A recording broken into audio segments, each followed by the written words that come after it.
देवाचं लय करतो का रे तू? म्हणजे अरे देवाचं करतो म्हणजे देवदेव करतो, साधना करतो, काय ती इद्या का काय म्हणतात ती येते का तुला? तुझ्या इद्येचा लई घमंड आहे तुला. तू काही बोलला नाहीस ना तरी समद कळतंय मला. हे थांब, तुझ्या शर्टाच्या वरच्या खिशात 1 रुपयाचं नाणं आहे, ते काढ बरं. माझ्या शर्टाच्या खिशात काही नाही. अरे मी सांगते ना.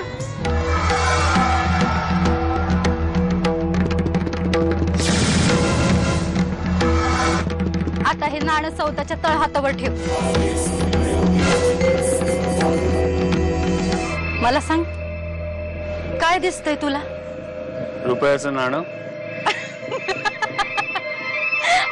अरे अरे काय रे बाबा इद्या तुझी, समजा चांगलंच दिसतंय तुला. मला काय दिसतं सांगू? आग.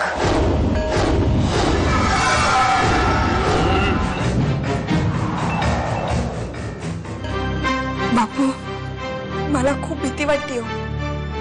कशाची ते नाही सांगता येणार मला, पण काहीतरी वाईट घडेल असं वाटतंय. गणपती मामा तिकडेच गेलेत ना, तिकडे काय होतं ते बघूया. तू काही काळजी करू नकोस तन्वी.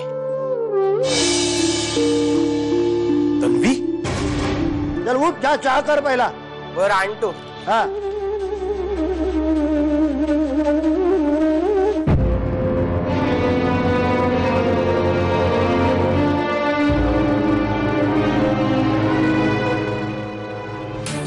बापू, तुम्ही आता लतिकाला तन्वी म्हणालात? तन्वी? मगाशी घरी तन्वी आली होती ना, तिचा तुझ्या डोक्यात घोळत असेल म्हणून चुकून बोललो असेल. ही विनिताची ओढणी, ती तू जाळलीस. नाही बाबा, मला आठवतंय मी इस्त्री उभी ठेवून गेलो होतो. तू उभी ठेवून गेला? हो. मग मी आडवी केली का? मी जाळली का ही इस्त्री?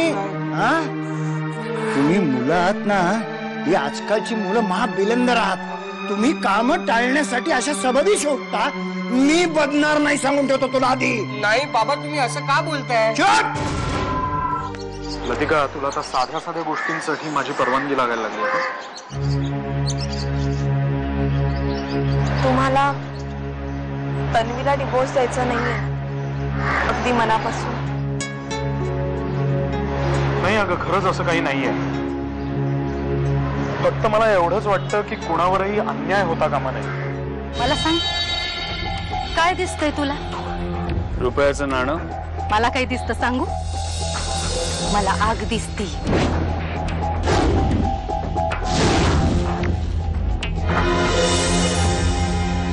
काय झालं गणपती मामा? जाऊन आलात?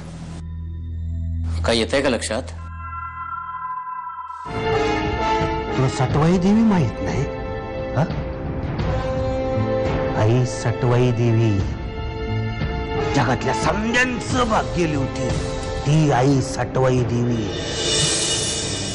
तिचीच पोरगी ही लाली. तिची म्हणून सांगतो, तिच्याशी पंगा नाही घ्यायचा. हा, म्हणून तुला सांगितलं होतं तिच्या पाया पडायला.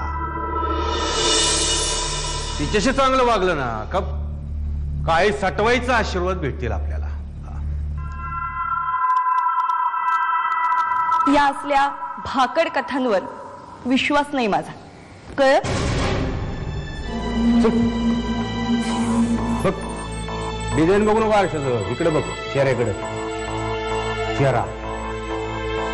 चेहरा बदललाय तुझा. ही बी भाकड कथा आहे का? ह्याच्यावर तरी तुझा विश्वास आहे का नाही?